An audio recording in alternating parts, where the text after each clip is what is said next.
Hey guys, welcome to Digit.in, and what we have for you today is the Amazon Basics TV. This TV is available in a bunch of screen sizes ranging all the way from 32 inches up to 55 inches, and we have the 55-inch variant out here with us. And the unique thing about this TV is that it's running on the Fire TV UI. But before we get into the details of this TV's review, remember to subscribe to the channel so you're up to date with everything that we're uploading, and don't forget to hit the bell icon so you are notified when we upload a new video.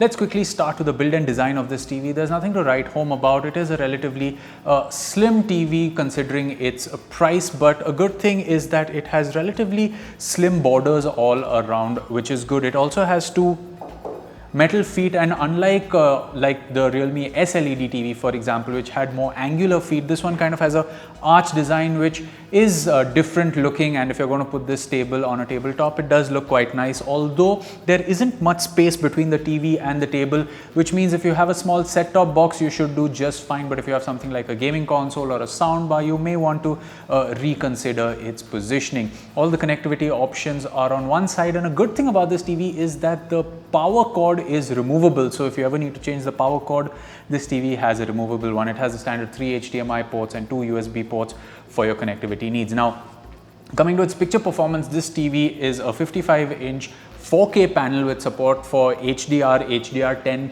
Plus and Dolby Vision content, and it also supports Dolby Atmos. So when it comes to HDR content, we have a large catalog of content that we consume on Netflix for Dolby Vision. Now, a show like Our Planet, which has the really nice day to night transition, it looked quite pleasant on this TV. Now, when it comes to the picture settings, you have Dolby Vision Bright, Dolby Vision Dark, and a couple of other picture presets, and I say stay clear of those picture presets simply because between bright and dark you do get the slightly warm color, which is what you expect from Dolby Vision content, and it essentially just reduces the backlighting and the brightness, whereas the other presets give the picture a slightly cooler tone, which in my opinion looks a little unnatural. So Dolby Vision Bright and Dark. Same thing for HDR10 and HDR10 Plus content is you have bright, dark, and a slew of other presets, and again bright and dark do the exact same thing, which is reduce the backlighting and the brightness. But with HDR10 Plus content, we notice something. Now, a show like The Grand Tour Season 1 Episode 1, where you have all these cars running around on a desert, there is a slight green tint to it. We did, of course, look at this same content on higher end TVs that cost 1 lakh rupees and more, and you do notice the slight green color bias in these sequences, but it was slightly more pronounced out here. We have seen this happen on budget TVs that support HDR10 Plus content, and it's maybe something we should look into a little more. But on the other hand, a show like The Boys, which is also in HDR10 Plus on this TV on Amazon Prime Video, was a great experience, especially the season finale for the last season, where you have a lot of action on screen, a lot of bright sequences. The TV isn't really very bright. It's in the ballpark of 350 nits for its brightness, which is at par with other budget TVs. We have, of course, seen budget TVs with 400 and even 500 nits of brightness, but we'd like to keep them side by side to know what exactly you are gaining and losing. When it comes to the blacks, they aren't the deepest we've seen out there, of course, considering the price. But if you have a little bit of biased lighting in the room, maybe a light is on, a window is open if you're watching content in the daytime, then the blacks don't look really that gray, which is good. When it comes to SDR content, be it for watching things like documentaries or a slew of movies on streaming services or even set-top box content, you should be fine with this TV. It actually is an enjoyable experience. A show like Young Sheldon has good, bright, vibrant sequences. That's the color palette of the show, and it's well reflected out here. Again, the standard and the movie presets are the two that I recommend, because dynamic sometimes makes content look way too vibrant. Mission Impossible is a great example where the skin tones in dynamic look a little oversaturated, so you might want to stick between the standard and movie. When it comes to gaming, the TV doesn't have a game mode per se, but when we connected an Xbox One X to it and started playing a few games, we did get all the HDR settings for normal HDR content. In a game like Forza, for example, we could switch between HDR bright and dark, and that did the exact same thing we saw when consuming HDR content in movies and TV shows. So no game mode is a bit of a disappointment, and in a game like Gears 5, in the heat of the action, we did notice a little bit of lag. Now to notice lag on a TV means that the input lag is really high. So if you are a competitive gamer, this TV may not be for you. Another thing is that you can actually change from HDMI 2.0 to HDMI 1.4 on this TV, which means if you want to consume content in SDR from an external source, you can do that on this TV. But we have seen that in some other TVs, when you do this, content which would otherwise be in HDR looks vibrant and different and sometimes better, and that's because that particular TV couldn't produce HDR really well.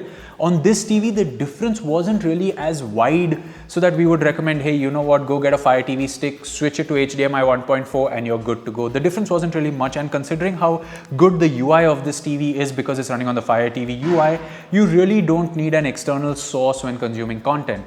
Coming to the UI and of course the remote control, this is the exact same remote control we saw with the Akai TV, and if we hit the branding you wouldn't know which is which. It has the traditional Fire TV remote control controls along with channel and volume and mute and a few OTT hotkeys which include Amazon Music, Prime Videos, Netflix, and of course a button to bring up your apps. The UI again is the exact same we saw on the Akai TV and on any other Fire TV stick that you have, unless it's the new 3rd Gen one. That one has the new UI, but this is the traditional Fire TV UI that one is used to. You get access to Alexa controls which work really well. 9 out of 10 times you are spot on with Alexa controls. And this TV also supports the Apple TV app, which at this price point is something we haven't really seen, at least in the TVs that we've tested. So if you have a catalog of movies that you've purchased on Apple TV or you are subscribed to Apple TV Plus, know that the app is built in and it works really well.